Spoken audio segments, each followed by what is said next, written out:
दिल्ली की जल मंत्री आतिशी जी लगभग 5 दिनों से अनिश्चितकालीन अनशन पर थीं और उनकी एक ही मांग थी कि दिल्ली के हक का पानी, दिल्ली के अधिकार का पानी लगभग 28 लाख लोगों के लिए इस्तेमाल होने के बराबर का पानी दिल्ली को दिया जाए। हरियाणा की सरकार से जो हमारा एग्रीमेंट है 613 एमजीडी पानी दिल्ली को मिलना चाहिए। चुनाव का परिणाम आने के बाद पिछले 3 हफ्ते से लगातार 3 हफ्ते से ज्यादा समय हो गया लगातार दिल्ली का पानी 100 एमजीडी कम आ रहा था। इसको लेके उन्होंने अपना ये अनिश्चितकालीन अनशन शुरू किया था। इस बीच हरियाणा की सरकार से भी उन्होंने बातचीत किया, दिल्ली के एलजी साहब से भी बातचीत किया, देश के प्रधानमंत्री जी को भी पत्र लिखा और अनुरोध किया कि इस भीषण गर्मी में दिल्ली के लोगों का पानी मत रोकिए। जो हमारे हक का पानी है, हम हरियाणा के भाइयों का पानी नहीं मांग रहे हैं, हम दिल्ली के हक का पानी मांग रहे हैं। जो हमारे लिए निर्धारित कोटा है उतना पानी हमें दिया जाए। लेकिन उनकी बात नहीं सुनी गई, कहीं उनकी गुहार की सुनवाई नहीं हुई और दिल्ली के लोग इस भीषण गर्मी में पानी के संकट से लगातार जूझ रहे हैं। आप यकीन नहीं करेंगे, 1994 में दिल्ली के पानी का कोटा निर्धारित हुआ था। 1994 में, जब लगभग दिल्ली की आबादी 1.25 करोड़ के आसपास थी। आज 3 करोड़ से ज्यादा दिल्ली की आबादी है। 1994 में भी दिल्ली के पानी का कोटा था 1005 एमजीडी और 30 साल के बाद जब आबादी, जनसंख्या, पॉपुलेशन 3 गुना बढ़ गई, तब भी दिल्ली के पानी का कोटा है मात्र 1005 एमजीडी। मुझे भाजपा के लोग दुनिया का कोई विज्ञान बता दें, भारत के प्रधानमंत्री कोई विज्ञान बता दें, कोई एक ऐसा तरीका बता दे बीजेपी के लोग जिससे पानी बनाया जा सके। जो हमारा निर्धारित कोटा है, अगर उतना पानी भी हमें नहीं मिलेगा, एक तो 3 गुना आबादी पर उतना ही पानी हमको मिल रहा है, तो आप मुझे बताइए कैसे दिल्ली के अंदर आपूर्ति हो सकती है? कैसे दिल्ली के लोगों को पानी दिया जा सकता है पर्याप्त मात्रा में, जब हमें मिलेगा ही नहीं पीछे से?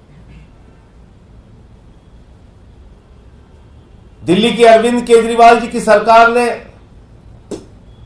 पिछले 9 साढ़े 9 साल के अंदर 12,000 किलोमीटर पाइपलाइन बिछाने का काम किया। 12,000 नई पाइपलाइन बिछाने का काम किया। 12,000 किलोमीटर। कैनाल के अंदर पानी की बर्बादी ना हो, इसको पक्का कराने के लिए 500 करोड़ रुपए खर्च किया दिल्ली की सरकार ने। जितने प्रयास हमारी तरफ से हो सकते थे हमने किया। हर स्तर पे कोशिश की कि दिल्ली के लोगों को पानी मिल सके। पहली बात तो यह समझ लीजिए, एक आदमी के लिए मान लीजिए 1 गिलास पानी होता है, आदमी की संख्या हो गई 3, लेकिन पानी उतना ही है, 1 गिलास पानी ही है जिसमें 3 लोगों को पानी पिलाना है। उसमें से भी आप कटौती कर रहे हैं। यह कौन सा न्यायपूर्ण तरीका है? और किस बात की दुश्मनी निभा रही है भारतीय जनता पार्टी की सरकार दिल्ली के लोगों से? यह कि उन्होंने प्रधानमंत्री जी को 7 सीटें देकर जिता दिया, यह कि दिल्ली से 2 केंद्रीय मंत्री बन गए। यह दिल्ली वालों का गुनाह है, अपराध है। पिछले 3 बार से लगातार दिल्ली के लोग 7 सांसद भारतीय जनता पार्टी के नरेंद्र मोदी जी के जिता रहे हैं। इन सवालों को लेके आतिशी जी 5 दिनों से अन्न त्याग करके बैठी हुई थी, अनशन पर बैठी हुई थी। उनकी तबीयत बिगड़ रही थी। डॉक्टर उनको बार बार कह रहे थे कि आप अपना अनशन तोड़िए। लेकिन कल रात में अचानक उनकी हालत बिगड़ना शुरू हो गई। पहले एलएनजेपी के डॉक्टरों की टीम ने शाम को देखा, फिर अपोलो में उनका ब्लड सैंपल चेक कराया गया, एलएनजेपी में ब्लड सैंपल चेक कराया गया और उनका जो शुगर लेवल आया वो 43 आया। उसी समय रात में एलएनजेपी के डॉक्टरों को फिर बताया गया, मैं करीब 1:30 बजे के आसपास पहुंचा वहां पे भोगल के अनशन स्थल पे, और हमने बताया कि अभी ब्लड शुगर का जो लेवल है वो 43 है। 36 भी होगा बाद। डॉक्टरों ने बार बार कहा अब आप इनका तुरंत चेक करते रहिए, ब्लड शुगर कितना है इस वक्त, कितना है। तो 1-2 बार वहां फिर चेक हुआ। अंतिम जो ब्लड शुगर रिपोर्ट आई वो 36 आई, 36 जो ग्लूकोमीटर में चेक किया गया। डॉक्टरों की सलाह थी किसी भी हालत में इनको तुरंत हॉस्पिटल भर्ती कराना पड़ेगा, वरना आतिशी का जीवन जा सकता है, उनके साथ कोई बड़ी घटना हो सकती है, उनका जीवन जा सकता है।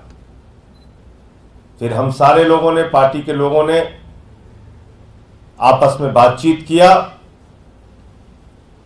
और रात को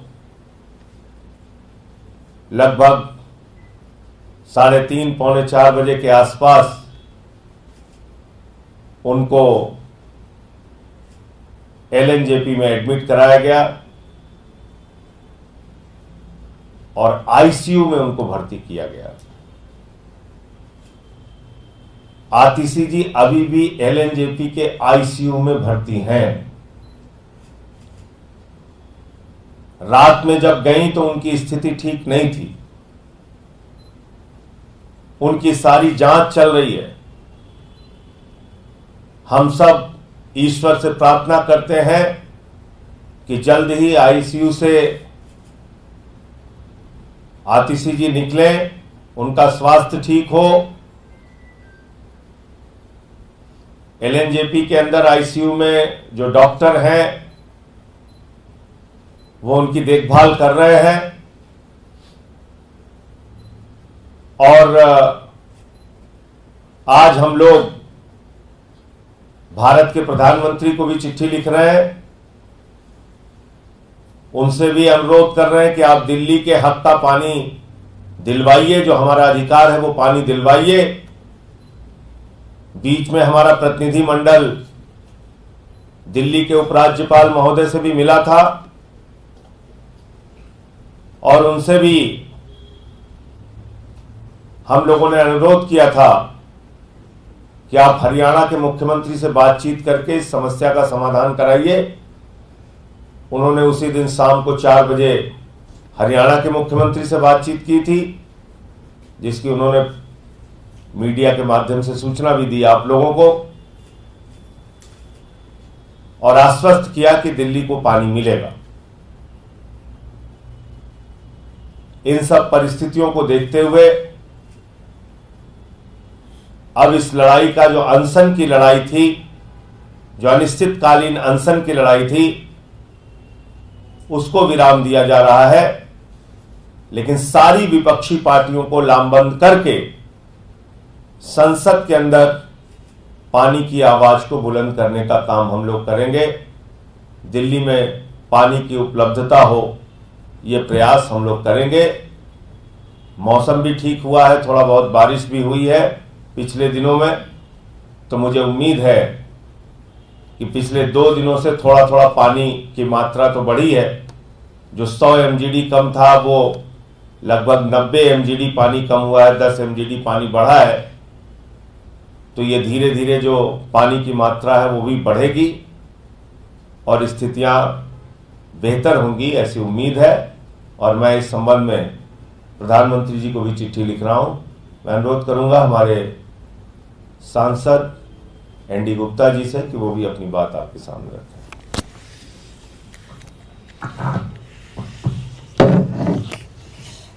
सभी पत्रकार साथियों को मेरा नमस्कार। वैसे बहुत ही डिटेल में माननीय सांसद श्री संजय सिंह जी ने अपनी बात कही और किस प्रकार से ये आज की डिमांड जो है, आज जो गुहार है पानी के लिए, वो आम आदमी पार्टी की नहीं है, हमारी नहीं है, ये दिल्ली के हर एक नागरिक की गुहार है कि पानी जो है केंद्र सरकार, हरियाणा सरकार जो हमारे हक का पानी है वो हमें दे।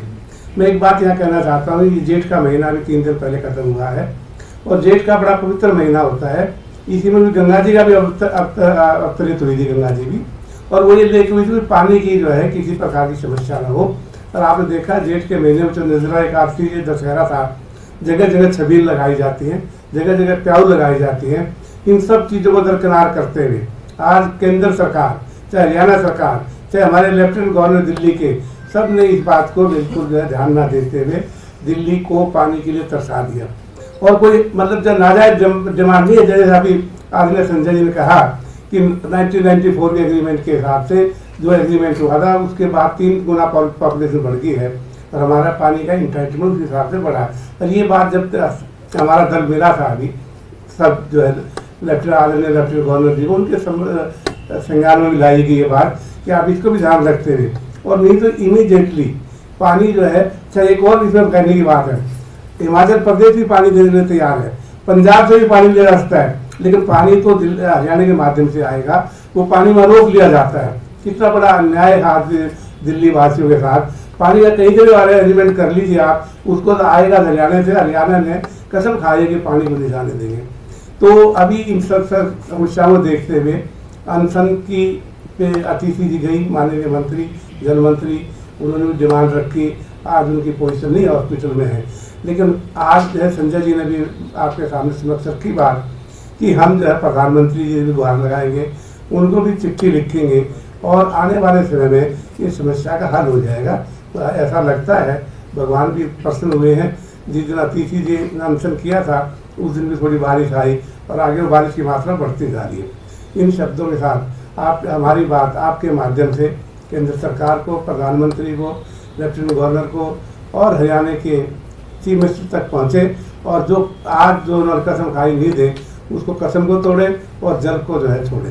इन शब्दों के साथ थैंक यू। संजय जी, ओम बिरला जी एक बार फिर से स्पीकर बनाए जा रहे हैं।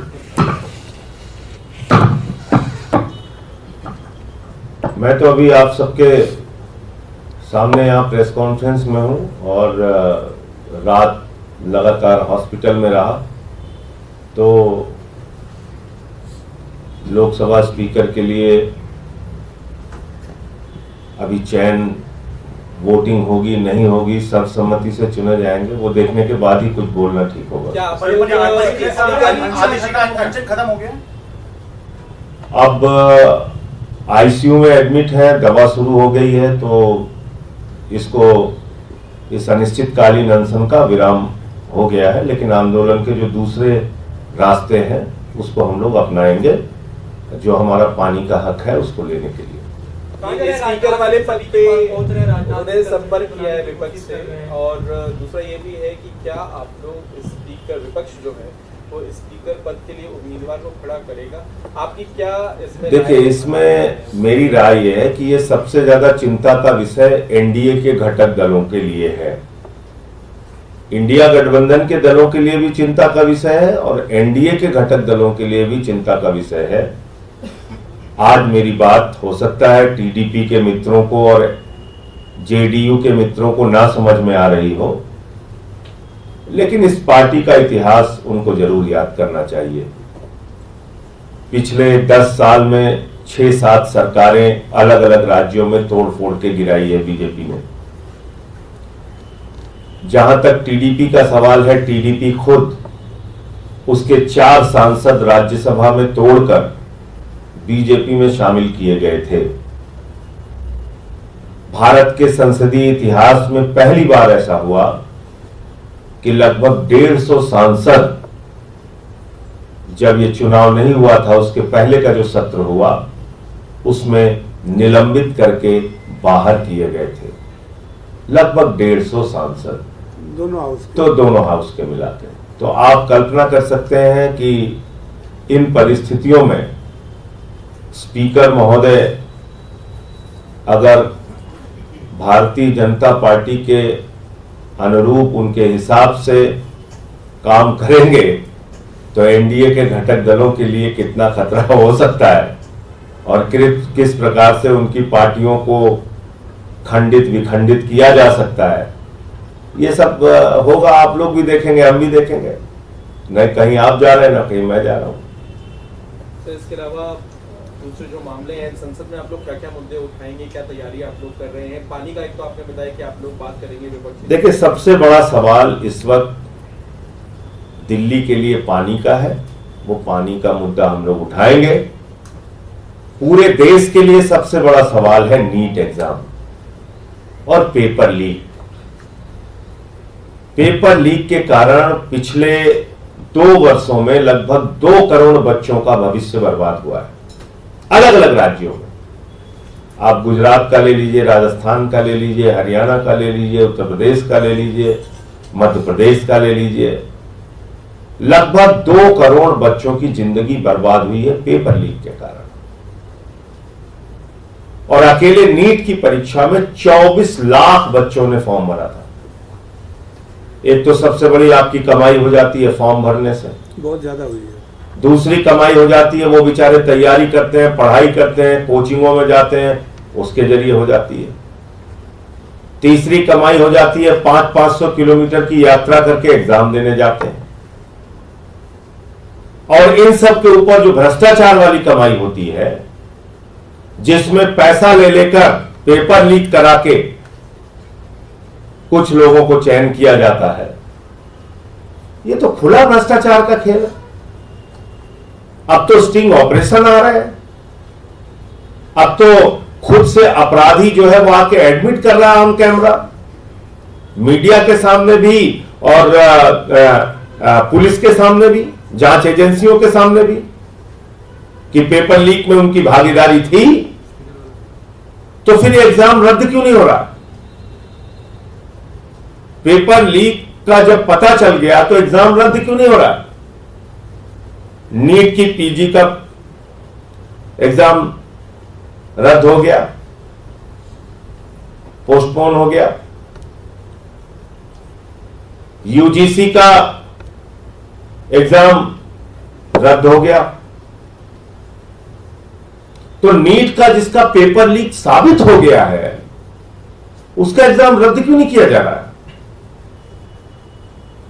तो निश्चित रूप से ये कुछ मुद्दे हैं जो बड़े मुद्दे हैं और सरकार से हम लोग मांग करेंगे कि नीट का एग्जाम रद्द किया जाए। सर, एक खबर आई कि राम मंदिर बनने के बाद जो उसकी छत है मुख्य भवन की, वहां से पानी लीक हो रहा है बारिश का। वो तो पुजारी उन्होंने वो तो महंत का स्टेटमेंट आया है। महंत जी का भी स्टेटमेंट मैंने देखा था, जो मुख्य पुजारी हैं वहां के। देखिए क्या है कि वो तो एक हमारे धार्मिक जो गुरु हैं, नई संसद में भी पानी आया था जब शुरू हुई। जो हमारे धार्मिक गुरु हैं, धार्मिक व्यवस्थाएं उनके आदेश पर संचालित होती हैं। और आपको याद होगा, भारत के हमारे हिंदू धर्म के शंकराचार्यों ने मना किया था कि भाई मंदिर अभी अधूरा है, इसकी प्राण प्रतिष्ठा होनी चाहिए, बिल्कुल होनी चाहिए, लेकिन मंदिर के पूरे निर्माण के बाद। लेकिन अपने राजनीतिक फायदे के लिए, चुनावी फायदे के लिए आनंद फानन में आपने मंदिर का उद्घाटन कर दिया। हमने सारे कागजात रखे थे उस समय कि किस तरीके से चंदा, प्रभु श्री राम के नाम पे जो चंदा एकत्रित किया जा रहा है, उसका किस तरीके से भ्रष्टाचार और उसमें चोरी की जा रही है। तो जब आप भगवान को भी नहीं छोड़ेंगे तो भगवान आपको कैसे माफ करेंगे? जब आप भगवान को भी नहीं बख्शेंगे तो भगवान आपको कैसे बख्शेंगे? मैं तो बार बार कहता हूं ना, प्रभु श्री राम पथ गमन मार्ग हमारे यूपी में बना हुआ है। अयोध्या कुशभवनपुर, सुल्तानपुर, प्रतापगढ़, कौशाम्बी, प्रयागराज, चित्रकूट, जिन जिन इलाकों से प्रभु श्री राम होकर गुजरे उन सारी जगहों में बीजेपी हार गई, अयोध्या हार गई। तो आप ये समझिए प्रभु श्री राम अब नाराज है बीजेपी से। पता नहीं उन लोगों को क्यों नहीं समझ में आ रहा है, इतना अहंकार अच्छा नहीं है। और गाना बजाते हैं आप लोग, जो राम को लाए हैं हम उनको लाएंगे। अरे आप राम को थोड़ी ला सकते हैं भाई, भगवान श्री राम को इंसान नहीं ला सकता। वो इस प्रकृति के निर्माता है, वो इस सृष्टि के रचयिता है, वो हमारे आराध्य देवता है। आप कह रहे हैं आप ही राम को लेके आए हैं, तो ये सब अहंकार मुझे लगता है पसंद नहीं आया। और अभी तो और बहुत सारी चीजें इसमें अपोजिशन स्ट्रांग हुआ है, लेकिन अपोजिशन अपना विपक्ष स्पीकर को उम्मीदवार नहीं उतार रहा है, ये जानकारी मिल रही है। आप लोग स्ट्रांग हुए उसके बावजूद भी। अब मैं तो अभी प्रेस कॉन्फ्रेंस में हूं, निकल के तो सारी बातें समझ के बता पाऊंगा। सीएम की जमानत का फैसला आना हाई कोर्ट से, क्या उम्मीद है आप लोगों को? आने दीजिए, फैसला आने दीजिए, फिर बोलते हैं। और महंत जी ने ये भी कहा है कि बीजेपी ने भ्रष्टाचार किया निर्माण में, यहाँ तक भी कहा उन्होंने।